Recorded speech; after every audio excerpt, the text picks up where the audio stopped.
अधिक मास 2024 धोंड्याचा महिना. अधिक मास संपण्यापूर्वी ही 5 कामे आवर्जून करा. अक्षय पुण्यफळ मिळेल. भगवान श्री हरी विष्णू, माता लक्ष्मी यांची कृपा नक्कीच लाभेल. अखंड लक्ष्मी तुमच्या घरात वास करील. नमस्कार मित्रांनो, श्री स्वामी समर्थ. आजचा दिवस तुम्हाला खूप छान, सुखाचा, आनंदाचा जावो हीच स्वामी महाराजांच्या चरणी प्रार्थना करून आजच्या या आपल्या नवीन व्हिडिओला सुरुवात करूया. अधिक मास हा महिना अत्यंत शुभ आणि पुण्यदायी मानला जातो. अधिक महिना हा 32 महिने 16 दिवस आणि 8 तासांच्या नंतर म्हणजेच सुमारे 33 महिन्यानंतर येतो. तर यंदा 2026 मध्ये अधिक मास म्हणजे धोंड्याचा महिना 17 मे 2026 या दिवसापासून सुरू झालेला आहे आणि समाप्ती 15 जून 2026 या दिवशी अधिक मासाची समाप्ती होणार आहे.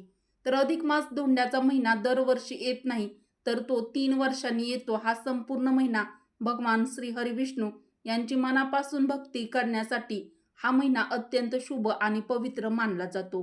त्यामुळे प्रत्येक जण या महिन्यामध्ये अधिक पुण्य प्राप्त करण्यासाठी, तुमच्या कठीणातील कठीण इच्छा पूर्ण करण्यासाठी जप, तप आणि काही प्रभावी उपाय देखील नक्कीच करत असतात.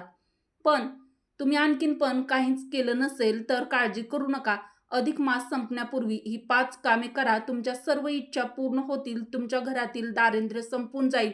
अखंड लक्ष्मी तुमच्या घरामध्ये नांदेल आणि जीवनामध्ये अडथळे अडचणी असतील, तुमचं नशीब साथ देत नसेल, तुमच्या घरामध्ये जे काही समस्या आहेत तर त्या सर्व समस्या दूर होतील. अधिक मासामध्ये फक्त ही 5 कामे आवर्जून नक्की करा. तर मित्रांनो, आता तुम्ही म्हणाल की हे सर्व ठीक आहे, पण नेमकं करायचंय काय? तर ती कोणती 5 कामे आहेत? तर मित्रांनो, तुमच्या नशिबाची तुम्हाला साथ मिळण्यासाठी आजचा व्हिडिओ शेवटपर्यंत बघा. कोठेही स्किप करू नका. तर अत्यंत महत्त्वाची ही 5 कामे व्हिडिओमध्ये सविस्तर मी सांगणार आहे. त्या 5 कामापैकी एक काम जरी केले तरी भगवान श्री हरी विष्णू तुमच्यावरती प्रसन्न होतील आणि तुम्हाला अक्षय पुण्यफळ नक्कीच लाभेल. आजच्या व्हिडिओमध्ये आपण सविस्तर माहिती जाणून घेणार आहोत. त्याआधी व्हिडिओला एक लाईक अवश्य करा व आपल्या मराठी रोहिणी किचन चॅनलला सबस्क्राईब करा व कमेंट बॉक्समध्ये जय श्री हरी किंवा जय माता लक्ष्मी नक्की लिहा. तर मित्रांनो, अधिक मास म्हणजे धोंड्याचा महिना भगवान श्री हरी विष्णू यांना समर्पित आहे. भगवान श्री हरी विष्णू यांनी आपले स्वतःचे नाव देऊन या महिन्याचे पुरुषोत्तम मास असे नाव केले आहे आणि याचे महत्त्व दुपटीने वाढविले आहे. त्यामुळे धोंड्याच्या महिन्यामध्ये भगवान श्री हरी विष्णूंची जेवढी तुम्हाला शक्य होईल तेवढी सेवा करायची आहे. तर बघा, पहिलं काम जे आहे ते करायचं आहे आपल्याला, ते म्हणजे भगवान श्री हरी विष्णू यांना गोडाचा नैवेद्य अर्पण करायचा आहे. मित्रांनो, आता तुम्ही म्हणाल की हे तर आम्हाला माहीत आहे. हो, तुम्हाला माहीत आहे, पण त्याची योग्य पद्धत देखील सांगणार आहे. तर हा नैवेद्य कधी अर्पण करायचा आहे, नेमका कोणता नैवेद्य आणि भगवान श्री हरी विष्णूंना अर्पण करायचा आहे, कोणत्या दिवशी अर्पण करायचा आहे, हे देखील जाणून घेणं तितकंच महत्त्वाचं आहे. तर तुम्हाला अक्षय पुण्यफळ मिळू शकतं. चला बघूया. भगवान श्री हरी विष्णू यांची कृपा प्राप्त करण्यासाठी आपल्याला एकादशीच्या दिवशी हा नैवेद्य अर्पण करायचा आहे. एकादशीच्या दिवशी तुम्हाला सकाळी ब्रह्ममुहूर्तावरती लवकर उठायचं आहे, स्नान करायचं आहे, स्वच्छ कपडे परिधान करायचे आहेत. शक्य असेल तर पिवळे कपडे परिधान करा. या दिवशी काळे कपडे घालू नका. यानंतर आपल्याला देवपूजा उरकून घ्यायची आहे. यानंतर भगवान श्री हरी विष्णू यांच्या मूर्तीला स्वच्छ पाण्याने अभिषेक करायचा आहे. यानंतर पंचामृताने अभिषेक करायचा आहे. स्वच्छ पाण्याने एकदा अभिषेक करायचा आहे म्हणजे मूर्ती स्वच्छ करून घ्यायची आहे. तर तुमच्याकडे भगवान श्री हरी विष्णूची मूर्ती नसेल तर तुम्ही बाळकृष्णाच्या मूर्तीवर देखील अभिषेक करू शकता. अभिषेक करताना तुम्हाला शक्य असेल तर तुम्हाला एक गुप्त वस्तू जी आहे तर मी सांगणार आहे, त्याचा अभिषेक केला तर अनंत पटीने फळ तुम्हाला प्राप्त होऊ शकतं. तर ती वस्तू आहे केशर आणि दूध.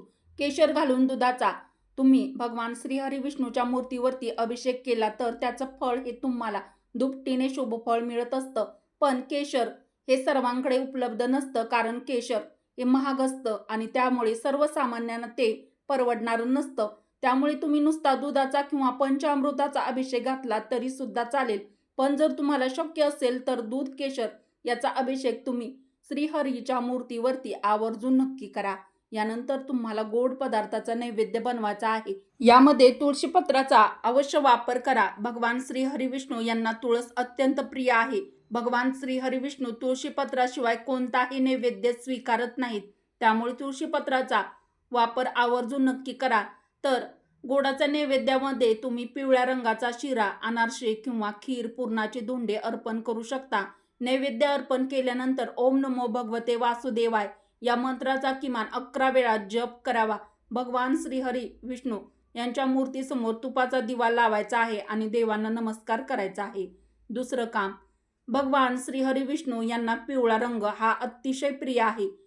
त्यामुळे पिवळ्या रंगाचे वस्त्र, पिवळ्या रंगाची मिठाई, पिवळ्या रंगाची फळे, पिवळ्या रंगाचा समावेश असलेल्या इतर वस्तू भगवान श्रीहरी विष्णूंना अर्पण कराव्यात किंवा त्यानंतर तुम्ही तुमच्या ऐपतीप्रमाणे या वस्तूचे दान करावे. दान करणे शक्य नसल्यास जवळच्या मंदिरात नेऊन द्याव्यात. तिसरं काम, अधिक मासामध्ये हे काम अत्यंत शुभ मानलं जातं, तर ते कोणीही सहजपणे करू शकतं. तर अत्यंत महत्त्वाचं तिसरं काम आपल्याला अधिक मासामध्ये आवर्जून करायचं आहे, तर ते म्हणजे शंखाचं पूजन. अधिक मासामध्ये शक्य असल्यास दररोज दक्षिणावर्ती शंखाचं पूजन करावं. शंख खूप शुभ मानला जातो. तो देवी लक्ष्मीचा भाऊ आहे असे आपल्या धर्मशास्त्रामध्ये श्रद्धा आहे. त्यामुळे शंखाचं पूजन केल्यामुळे माता लक्ष्मीची कृपा लाभेल आणि भगवान श्रीहरी विष्णू आणि माता लक्ष्मी यांची कृपा आशीर्वाद तुम्हाला अधिक पटीने मिळतील. मित्रांनो, अधिक मासामध्ये चौथे काम अत्यंत महत्त्वाचे आहे, तर ते अधिक मासामध्ये दररोज सकाळी सूर्यदेवाला अर्घ्य द्यावे. सूर्यदेवाला अर्घ्य देते वेळी भगवान श्रीहरी विष्णूचे स्मरण करावे, नामस्मरण, ध्यान करावे. ओम नमो भगवते वासुदेवाय या मंत्राचा 108 वेळा जप करा आणि सूर्यदेवाला अर्घ्य द्या. भगवान श्रीहरी विष्णू यांना आणि सूर्यदेवाला नमस्कार करा. अधिक मास हा अत्यंत शुभ पुण्यदायी मानला जातो. अधिक मासामध्ये कोणत्याही कार्याचं आपल्याला दुपटीने म्हणजे अधिक पटीने फळ मिळतं. त्यामुळे तुम्हाला या अधिक मासामध्ये जेवढं शक्य होईल तेवढं व्रत, उपवास, दान, पूजा, यज्ञ, हवन, ध्यानधारणा करा. हे सर्व करण्यासाठी अधिक मास सर्वोत्तम काळ मानला गेला आहे. त्यामुळे पुण्यदायी मानलेल्या अधिक मासामध्ये आराधना, उपासना, नामस्मरण, जप यामुळे पापकर्माचा क्षय होऊन अक्षय पुण्यप्राप्ती होऊ शकते. अधिक महिन्यात 32 महिने 16 दिवस आणि 8 तासाच्या नंतर 33 महिन्यांच्या नंतर येतो. 33 महिन्यांसाठी 33 वस्तूंचे दान केले जाते. अधिक मासामध्ये महत्त्वाची 33 संख्या आहे, तर 33 कोटी देव मानले जातात. म्हणून अधिक मासामध्ये जावायला 33च्या पटीत अनारसे दिले जातात. तसेच अधिक मासामध्ये तुम्हाला जेवढं शक्य होईल तेवढं दान अवश्य करावं, कारण अधिक मासामध्ये दानाला खूप जास्त महत्त्व दिलं गेलेलं आहे. दान केल्यामुळे तुम्हाला अक्षय पुण्य फळ मिळत असतं. तर अधिक मासामध्ये तुम्ही दीपदान, वस्त्रदान, अन्नदान, 33 अनारसे, 33 मिठाईचे पदार्थ, 33 गोड पदार्थ, यामध्ये 33 बत्तासे, 33 म्हैसूरपाक या वस्तूंचं दान करू शकता. अधिक मासामध्ये कोणत्याही मंदिरात किंवा नदीच्या किनारी जाऊन दीपदान करू शकता. अधिक मासामध्ये पिवळ्या वस्तूचं दान देखील करू शकता. तसेच अधिक मासामध्ये भागवत कथा, धार्मिक पुस्तकांचे, ग्रंथांचे दान करू शकता. तसेच केळीचे दान करू शकता. अधिक महिन्यात केलेले दान, मग ते लहान असो किंवा मोठे, तुमच्या ऐपतीप्रमाणे तुम्हाला जेवढं शक्य होईल तेवढं दान हे अवश्य करावं. अधिक मासामध्ये दान करणं अत्यंत पुण्यदायी महत्त्वाचं मानलं जातं. अधिक मासामध्ये केलेल्या दानाचं फळ दुपटीने मिळत असतं, म्हणजेच अक्षय पुण्य फळ मिळत असतं. त्यामुळे तुम्हाला जेवढं शक्य होईल तेवढं दान या पवित्र अधिक मासामध्ये नक्कीच करा.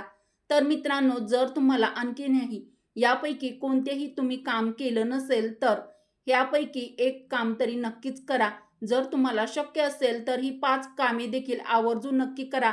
भगवान श्रीहरी विष्णू, माता लक्ष्मी यांचे कृपा आशीर्वाद तुम्हाला नक्कीच लाभतील आणि तुमच्या जीवनातील सर्व अडथळे, अडचणी, दारिद्र्य, दुःख दूर होईल. कठीणातील कठीण इच्छा तुमच्या पूर्ण होतील.